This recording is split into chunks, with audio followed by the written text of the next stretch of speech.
Pag ganyan ka kabagal mag-apply, masusunugan ka ng buhok. Wag, gaano ka kasigurado na masusunugan talaga ng buhok?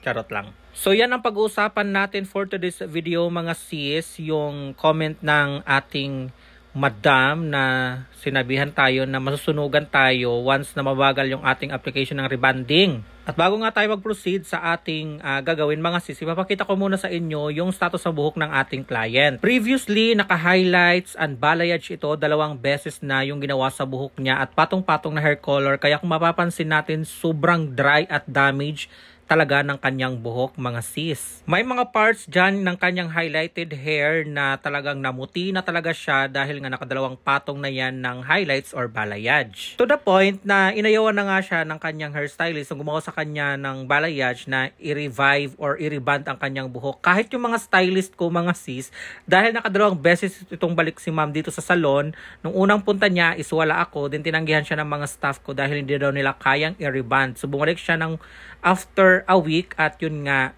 nagpasked siya sa akin at nagpagtagpo din kami. And after sa isang matinding analyzation sa buhok ng aming client mga sis, ay nag-start na ako dito sa first application which is a rebanding cream number 1. At syempre dahil may regrowth ang buhok ng ating client aside doon sa kanyang color and highlight, so inuna ko munang in-applyan yung kanyang pinaka-regrowth talaga, yung black parts na nakikita nyo. Balik tayo dito sa comment ni madam na sabi niya pag ganyang kabagal mag-apply masusunugan ka talaga, which is nag-comment siya doon sa aking reels video na in-upload ko itong pag-a-apply ng rebanding cream 1 na merong caption na gaano ka kaingat mag-apply ng rebanding cream. Yes, totoo naman na mabagal yung ating application dito mga sis dahil nga nag-iingat tayo. Meron nga tayong kasabihan na slowly but surely, pero hindi naman ibig sabihin na kung gaano ka kabagal ay masusunugan ka na. Charing.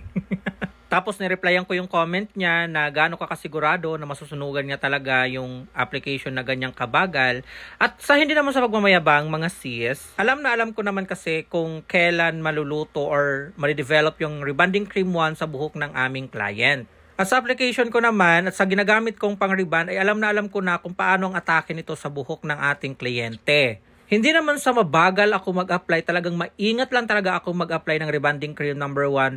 Mostly kapag ang buhok ng ating nire-reband or nire-reband ko is meron ng previous highlights, color, or rebanded. And paano masasabing masusunog yan? Nakababad pa yan ng 1 oras mahigit dyan sa regrowth niya bago ako nag-proceed naman doon sa bleach part niya or sa colored parts ng kanyang hair. Tapos ang reply niya sa akin, sabi niya na experience na daw niya na ganong kabagal ang kanyang application at nasunugan daw siya. At ang i-reply ko sana sa kanya is magkakaiba naman tayo ng experience at diskarte kung paano tayo mag-apply ng rebanding cream 1 or mag-reband sa buhok ng ating client. Kaso nga lang, hindi na-send dahil bigla niya akong blinak. O diba? Paano may paglalaban yung gusto mong sabihin kung bigla mo akong iba-block? Diba? Kaya isa lang talaga ang masasabi ko mga sis, magkakaiba po tayo ng diskarte sa buhay. Merong mga bagay na hindi natin alam at alam ng iba at meron din tayong alam na hindi rin alam ng iba. Wag natin ikukumpara yung sarili natin sa iba kung hindi natin kaya. Mag-focus na lang tayo sa sarili natin kung paano natin ito i-improve. Gaano ka mang kabagal or kabilis mag-apply or mag-reband, diskarte niya ng bawat isa. Ang pinaka-goal lang naman talaga natin dito is mapaganda at masatisfied yung ating mga kliyente. O siya, mag-move on na tayo mga sis. Nandito na tayo sa portion ng neutralizing cream na ito. So after nyan, babanlawan natin yan at mag-apply tayo ng treatment. Ang ginamit namin na treatment dito after namin mag-reband is cysteine straight. Then after nyan, pinabanlawan namin yung cysteine at nag-apply naman kami ng another treatment which is the keratin. After that, after ma-process, ay nag-proceed na kami sa blow drying.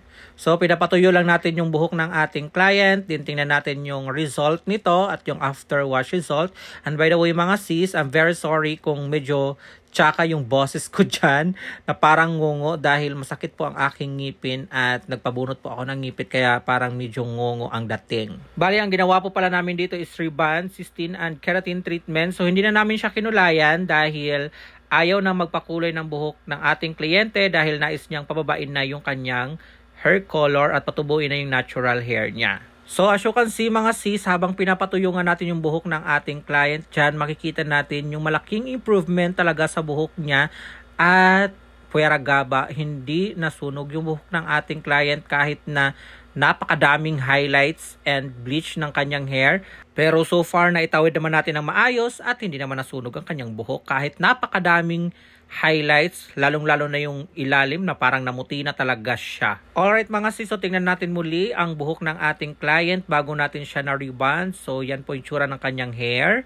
At ito naman yung kanyang buhok after nga natin siyang ma-rebond and cysteine and treatment. So maayos na siya, straight na, and so far maganda na yung kanyang hair dyan. So tingnan naman natin yung kanyang after wash result. At ito naman yung ating client's feedback. Mga sis, basahin natin. Sabi niya, sorry po late na yung video. Thank you po, ang ganda-ganda at ang lambot-lambot po niya kahit isang araw ko nang pinapaliguan. Worth it po kahit malayo at medyo mura.